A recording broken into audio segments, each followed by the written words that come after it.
This is the Barbados Today afternoon news for Tuesday, December 12. Thank you for joining us. I am Mary Claire Williams. Law enforcement officials are reporting a 5% increase in crime in Barbados. The disclosure this morning from the acting crime chief, Colvin Bishop, at a press conference at police headquarters in Roebuck Street. Barbados Today's Emmanuel Joseph has the details. There has been a 5% increase in crime in Barbados. This was disclosed this afternoon by Acting Crime Chief Colvin Bishop during a press conference at Police Roebuck Street headquarters. The Acting Assistant Commissioner for Crime told reporters that so far this year, 7,882 crimes were committed compared to 7,492 for the same period last year. He said that of this number, 318 crimes were committed with the use of guns, as against 202 for the corresponding period last year. Bishop said some of these firearms were used in the commission of murders, aggravated robbery, endangering life, and robbery. From the police headquarters in Roebuck Street, Emmanuel Joseph for Barbados Today. In other news, it's just about 2.5 years since the Central Bank of Barbados announced the removal of the minimum interest rate on savings in commercial banks. And former Central Bank Governor Dr. DeLisle Worrell says he's satisfied that Barbadians have generally been benefiting. In a December newsletter entitled Benefits of Removing the Minimum Saving Rate, Worrell argues that customers have benefited from the removal of the 2.5% fixed rate in April 2015, as it has resulted in equally lower rates on mortgages and loans. Worrell also notes that more residents have taken liberty of putting their cash with credit unions, mutual funds and savings bonds, where they are earning more interest. The economist says liberalization also opens the way for the central bank to reduce the cost of government borrowing through the intervention in the Treasury bill tender. But he says given the high deficit, Barbados's country risk premium has risen significantly. As a result, government can expect to continue to pay relatively high interest rates on borrowing, at least until it achieves a balance on the current account. Dr. Worrell added that commercial banks have also benefited from the move since they have reduced both loan and deposit rates, resulting in increased profitability. It appears that a weekend tour by the General Manager of the Barbados Water Authority, Keith Roy Halliday, and other key government officials of areas affected by the sewage spills on the South Coast has helped to calm the fears of residents. They had earlier expressed concern that the authorities were not doing enough to resolve the worsening stench. Community spokesman Adrian Donovan was full of praise for the BWA General Manager yesterday for finally touring the area and speaking frankly to both residents and business operators about the extent of the sewage leaks. He saw the challenges, he saw the issues that the residents were experiencing, and he met with a number of them. And for that, I want to compliment him.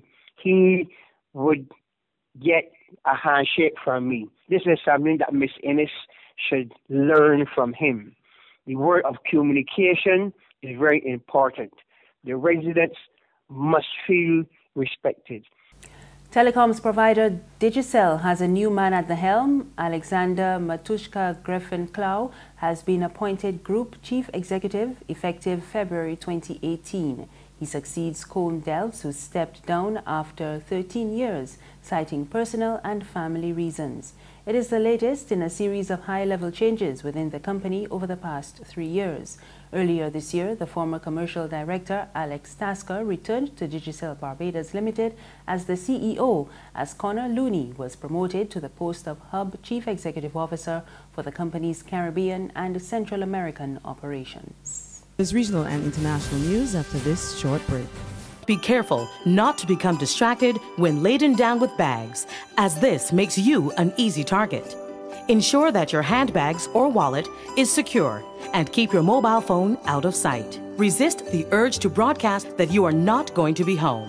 When the festivities are over, recycle your garbage and don't leave boxes in plain sight, for burglars will be on the lookout for top-of-the-range equipment worth breaking in for. Call 417-7233. G4S, securing your world. Thank you for staying with us. We're back with news from the region. Caribbean leaders have launched a new public-private coalition to create the world's first climate-smart zone. The Caribbean Climate Smart Coalition aims to find a way to stop finance flowing to climate-smart investments. They made the announcement at the One Planet Summit hosted by the French President Emmanuel Macron in Paris today to review progress made on the Paris Agreement, which was adopted by global governments 2 years ago.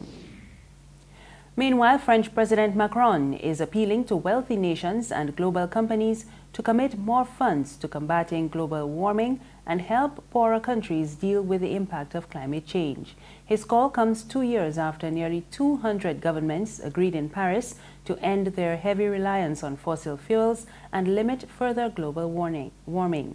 Macron wants to show that there has been progress towards those hard-fought goals after U.S. President Donald Trump announced his country's withdrawal from the pact in June. Macron told CBS Evening News that he believes Trump was aggressive in leaving. I think the withdrawal, to be totally fair with you, created a huge momentum to me to create a counter momentum. You say you're in better shape now because of this withdrawal? That the president did you a favor? I think today we have a momentum because I think we have two phenomena. The withdrawal of the US, which for me is a mistake, but it creates an impulse for a lot of others to say, okay, we have to react and do something because it's impossible to leave the floor to a sort of dismantling of the Paris Agreement. Second, a deep wake-up call for the private sectors and some others to say, wow, so we have to react. If we decide not to move and not to change our way to produce, to invest, to behave, we will be responsible for billions of victims. I don't want to be a leader in such a situation. So let's act right now. He says he's open to renegotiation. You know, you have more than 180 countries as negotiators. I'm not ready to renegotiate with so many people, I'm sorry, around the table. The US did sign the Paris Agreement. It's extremely aggressive to decide on its own just to leave.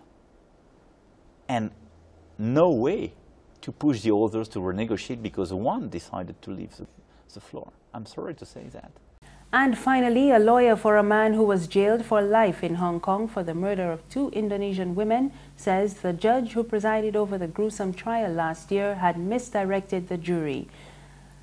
The man is said to have also tortured and raped the women. We get more in this Reuters report. A shocking turnaround in one of the most gruesome murder cases in Hong Kong's history. British banker Rurik Judding back in court on Tuesday, launching an appeal against his murder conviction. He was jailed for life last year for the death of 2 Indonesian women who he tortured and raped in his luxury apartment. I'm Reuters' Grace Lee in Hong Kong, just outside the court where Judding appealed his sentence, saying that the judge at the time misled the jury. His lawyer is now pushing for a new trial, and he says the judge conflated what's called abnormality of mind with a psychiatric disorder, and that may have resulted in a different outcome. Judding has also previously argued that cocaine and alcohol abuse, as well as personality disorders of sexual sadism and narcissism, had impaired his ability to control his behavior. But the prosecution last year rejected that notion, saying that he was able to form judgments and exercise self-control before and after the killings, even filming the torture of one woman on his mobile phone. In strongly worded closing remarks at the end of the trial last year, the judge said the case was one of the most horrifying Hong Kong had ever seen. He described Judding as an archetypal sexual predator who represented an extreme danger to women, especially in the sex trade, and said he was very likely to murder again if freed. That's news this afternoon. Remember, you can also get more on our website, www.barbadostoday.bb. You can also subscribe to our e-paper, email updates, and like us on Facebook. We're on Izumi Media in bus terminals and Screenplay at supermarkets and gas stations near you. You can also find us on Mix 96.9 FM. I am Mary Claire Williams. Good afternoon.